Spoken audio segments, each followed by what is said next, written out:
Kia ora, bonjour, good afternoon everyone. John Sullivan from the University of Otago. Welcome to the fourth and final session in our One Voice Symposium webinar series. Today we're addressing the topic, what are we doing to educate kids about concussion prevention, identification and management? Before kicking off my presentation, I would like to say a very big thank you to Nick, Phil, Stephanie and colleagues for bringing us all together, and also to the symposium sponsors for making it all happen. Thanks, guys. Making sport safer for New Zealand kids. This is a very general title, but I'm going to present an example of how the sport of rugby is making the game safer for our kids here in New Zealand. In response to the focus question, I think we need to be looking for ways to collaborate, share experience, knowledge, and possibly resources so that we can maximise our efforts in delivering informed and high-quality programs and very clear concussion messages. So who am I? I completed my undergrad training in physical education here at the University of Otago in New Zealand. Then I moved on to Canada where I completed my Masters and PhD at the University of Waterloo. I worked for several years in Montreal before returning back to the University of Otago. Currently I'm in the Centre for Health, Activity and Rehabilitation Research.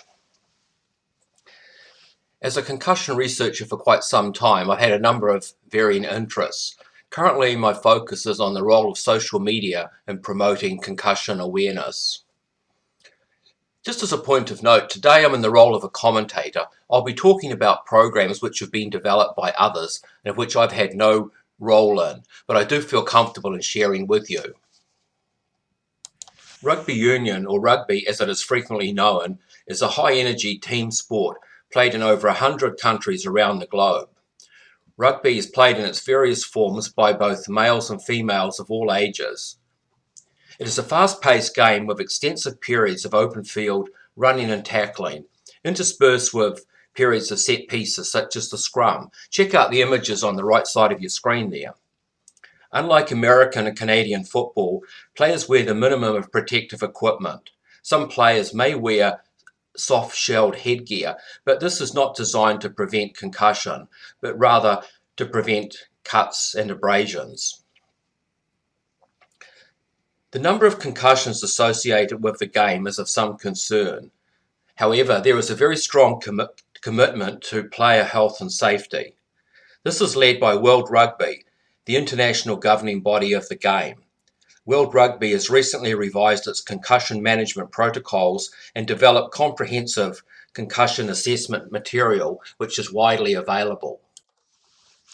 At the national level here in New Zealand, concussion education is incorporated into the Rugby Smart training program.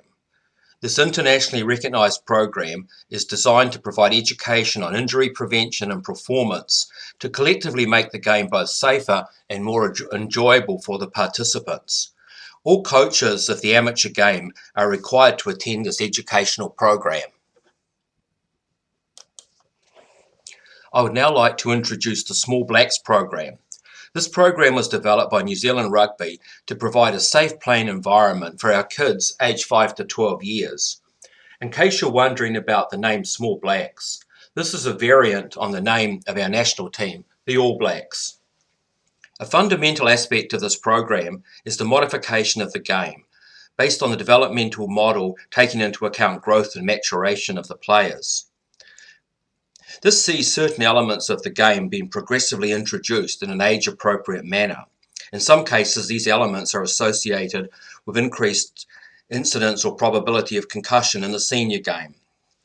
Accompanying this is a strong focus on correct technique, particularly in those elements of the game such as scrummaging and tackling, which are often associated with injury. The volunteer coaches are a central element of the concussion education pathway in this program. In addition to completing the Rugby Smart training with its embedded concussion module, coaches also receive further training in aspects of concussion relevant to this age group. The coaches are also provided with a number of concussion awareness resources, including posters which sometimes feature well-known players and include information on graduated return to play protocol. The graduated return to play protocol for this age group has a mandatory stand down period and takes a little bit longer to work through than do some of the other standard protocols. Collectively, these steps have been taken to make the game safe and enhance the playing experience of our youngsters. While there are no formal studies to support the fact that the coaches are better informed as a result of taking the program, I think it's a fair conclusion that they're really well equipped to deal with situations they're likely to come across with their players. There's also a background of increased public awareness about concussion in recent years, and hopefully that message is getting through to the parents of our youngsters. Some of this has been driven by much deeper media coverage recently, particularly of the path from concussion to return to play of some very high-profile players.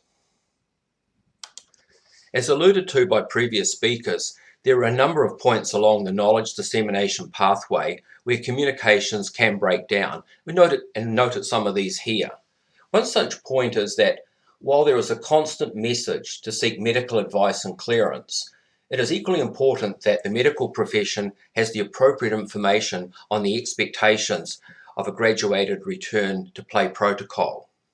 This is somewhat compounded by the fact that in some cases different sports have very different program requirements. While none of these potential barriers are insurmountable as of themselves, they are going to take a lot of hard work to sort through over the next few years. So what am I hoping to get out of the symposium? Well, my shopping list is quite clear. I'm hoping to get a really better understanding of some of the great programs I've been hearing about so far.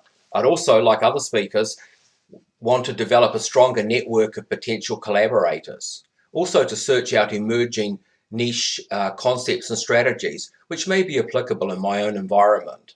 And lastly, to become a little more energized in the development of education and awareness programs targeted at making sport safe for our kids.